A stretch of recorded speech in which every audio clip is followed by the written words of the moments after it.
So finally मैंने physics की book भी आप लोगों के लिए कंप्लीट कर दी है। इस फ़िज़िक्स की बुक में मतलब ये अलग तरीके की बुक है, बिल्कुल रिसर्च करके बनाई है कि आपके काफ़ी सारे एग्ज़ाम जो हैं वो इसमें कवर हो सकें, चाहे आपके स्टेट लेवल के एग्ज़ाम हो या फिर आपके एसएससी के हों, रेलवे के, उन सब के लिए बहुत ही बेस्ट तरीके से मैंने ये बुक कंपाइल की है। इसमें मतलब आपको जितने प्रीवियस ईयर क्वेश्चन हैं वो सारे मैंने इसमें डाले हैं।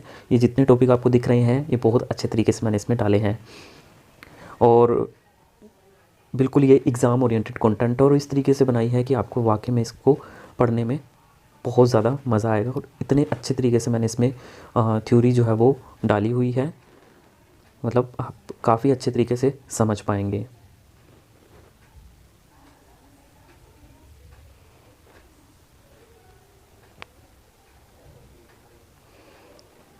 इसको पढ़ने के बाद आप डेफिनेटली एग्ज़ाम में बहुत ही अच्छे मार्क्स आप लेके आएंगे। इसमें मैंने लगभग सारी चीज़ें जो हैं वो कवर की हैं, उनको अच्छे से बताया है ताकि आप पढ़ पाओ।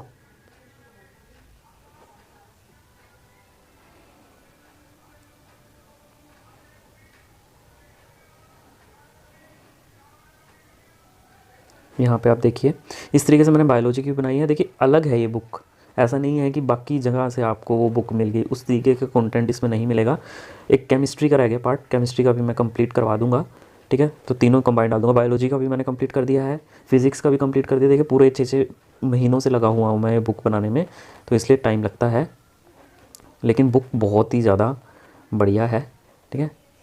और ऐसा नहीं है कि ऐसे ही बुक बना दी है, बिल्कुल मेहनत करके किसी चीज़ रिसर्च करके बनाई है और काफ़ी अच्छे से एक्सप्लेन किया है, ठीक है। आपको मतलब बहुत अच्छे तरीके से जहाँ से भी मेरे को बेस्ट से बेस्ट चीज़ें मिली वहाँ से मैंने आपको ये कंटेंट जो है वो आपको यहाँ पे तैयार किया है। एक दो यूट्यूबर्स जो हैं, ठीक है, जिन्होंने ऐसे ही चीज़ें डाल दी और उसके कोर्स काफ़ी बिक रहे हैं। मुझे नहीं पता कि और कुछ भी नहीं है उस बुक में यार, मतलब 30-40 पेज की है।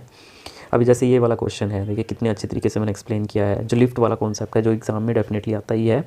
देखिए जब लिफ्ट रुकी होती है, when there is no accelerated motion, so कोई भी सूडो फोर्स एक्सपीरियंस नहीं होता ऑब्जर्वर के द्वारा, तो जो आपकी वेट होता है वो आपका नॉर्मल रिएक्शन होता है।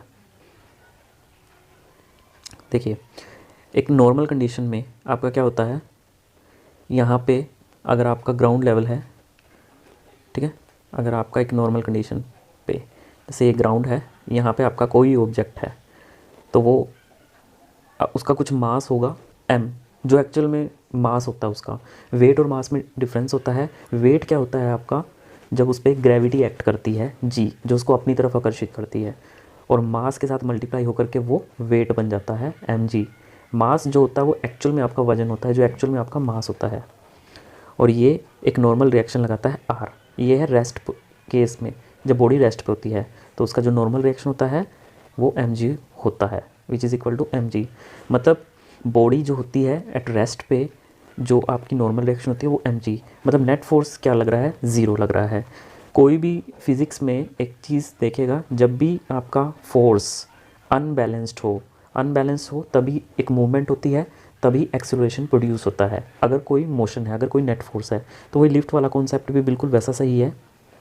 अभी देखिए जब लिफ्ट आपकी क्या है, ऊपर की तरफ जा रही है, अगर लिफ्ट ऊपर की तरफ जा रही है तो जो आपका रिकॉर्डेड वेट होता है वो आपका क्या होता है, ज़्यादा होता है। जो आपका अपरेंट वेट होता है रियल वेट से ज़्यादा होता है। जब आप एक लिफ्ट जो कि ऊपर की तरफ जा रही है उसमें अगर आप एक वेइंग मशीन रखोगे और उस पर उसके ऊपर आप चढ़ोगे ना, तो उसमें आपका वेट ज़्यादा प्रतीत होगा। होता क्यों है वो देख लीजिए।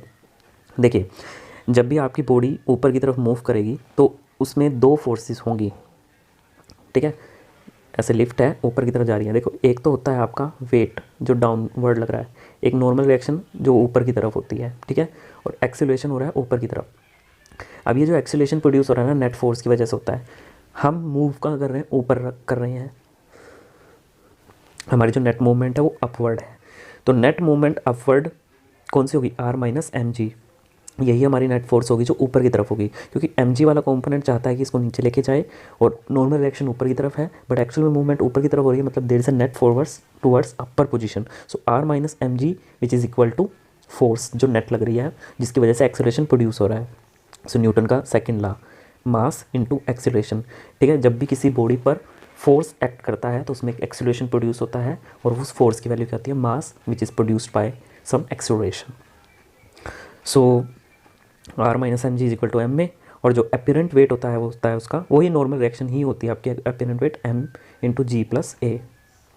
तो ये हो गया आपका आंसर।